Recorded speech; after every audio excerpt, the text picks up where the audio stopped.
Welcome once again to the Complicated Burrito. Here's your podcast host, Alan Brooks.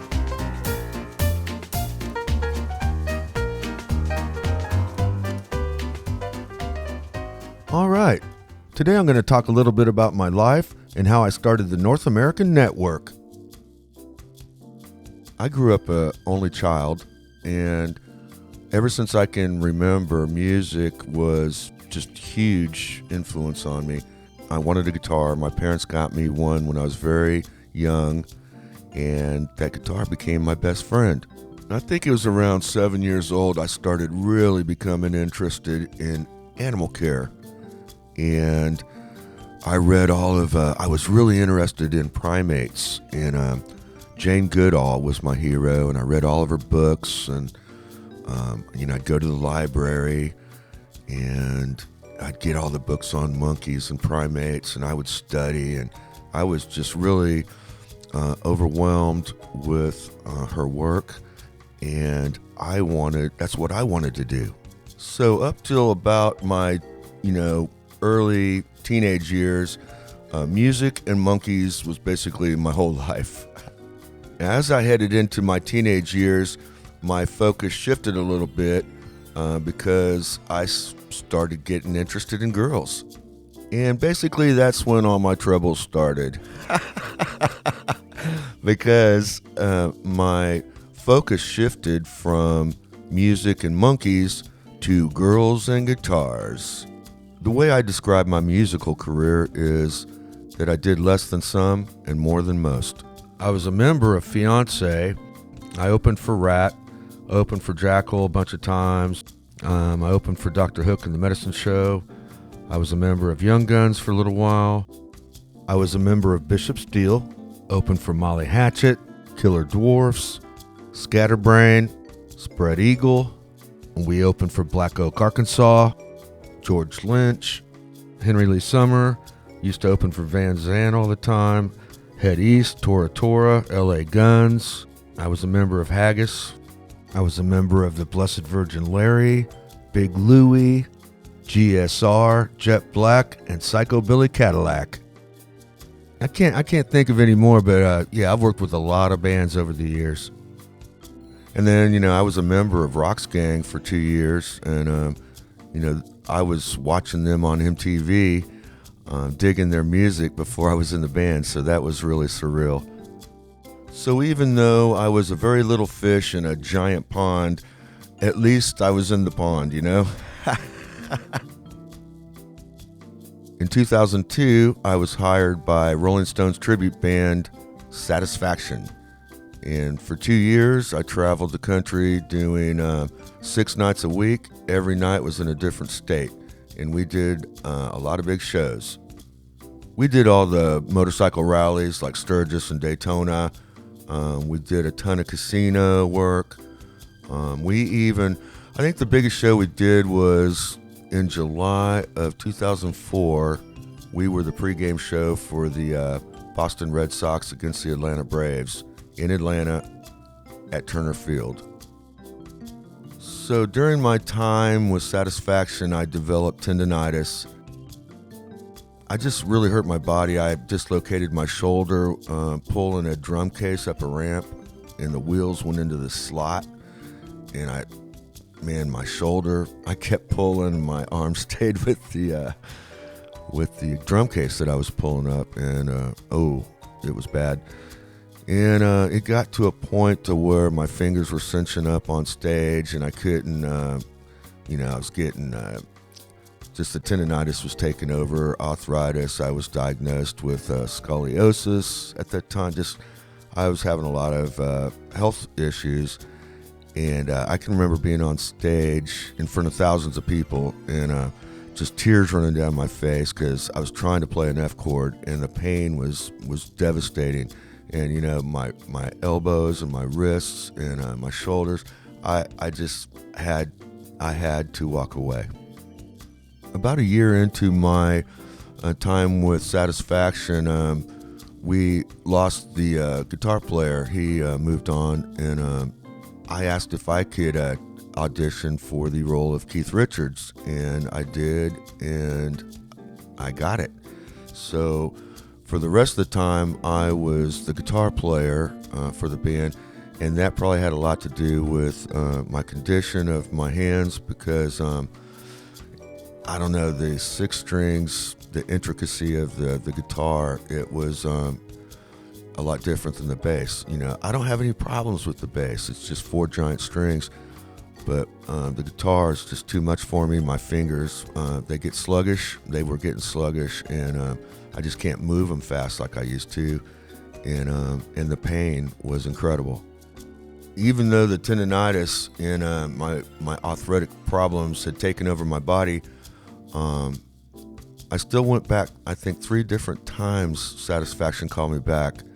The guys that had replaced me for various reasons just couldn't either cut the mustard, or just couldn't handle the road. Or one guy actually passed away on tour, and which was devastating for the band, and it took them years to recover from that, because they really loved this guy, and it was tragic. So now it's 2005, and I'm down in Florida. My body's wrecked. I'm broke. I don't have no money. And I was lost. I really didn't know what to do. I didn't know, and actually, for the next many years, I just had been stumbling, trying to find my way in this world. So over the next many years, I did this and that, and I became kind of a journalist for a while, investigative journalist, and I came up with this idea that I wanted to help people, and I really wanted to help people, and it was during the recession, and I had in my mind that there was all these people that had lost their homes and were homeless because of the recession, and that's when I came up with C.A.M, the North American Network.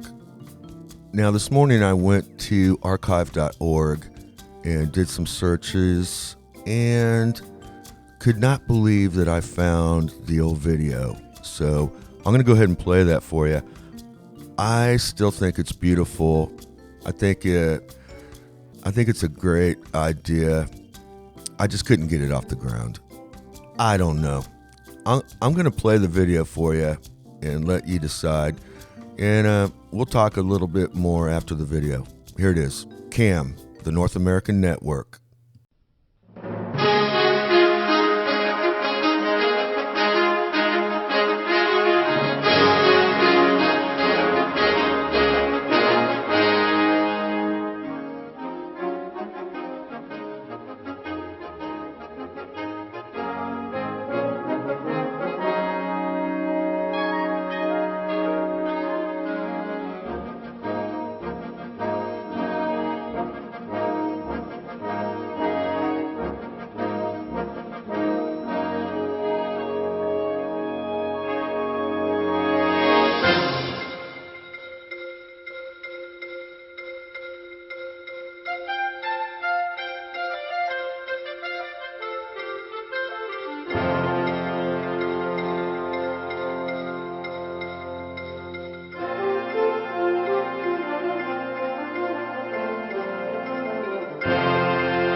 I haven't seen that video in years. You know, that video and the whole idea of it and the memories, you know, probably because I know the intent of my heart when I did it all. But man, that really brings tears to my eyes. It was a different time back then, you know. Things were different back then. But man, oh man, did I learn a lot. You know, during that whole time, I never did meet anybody that was homeless because of the recession. What I did find out and what I did learn is sad. Now, I am sure there are a lot of people that are homeless because of the recession, or because they lost their job and just dominoes fell and they found themselves in a really bad situation. Now, I'm not saying that. What I am saying is that just in my situation, what I found is that, you know, not 100%, but, you know, 90% of the time, the people were homeless for a different reason and different reasons. So it was either mental illness, alcoholism, or drug dependency, or a mixture of all three. The truth is I was very naive, and I'm very lucky. I learned my lessons quick into it, and that it didn't blow up into something huge and get out of hand before I learned my lessons. But and after that, that's when I decided I was going to start helping animals. But that's a whole nother story that needs to be told in another episode. Well, thank you for listening to this podcast today about my life and about how I started the North American Network. On behalf of Revo 24 Radio, I'm Alan Brooks for the Complicated Burrito. Rockin'. You're in the mix with Revo 24 Radio. We play it all.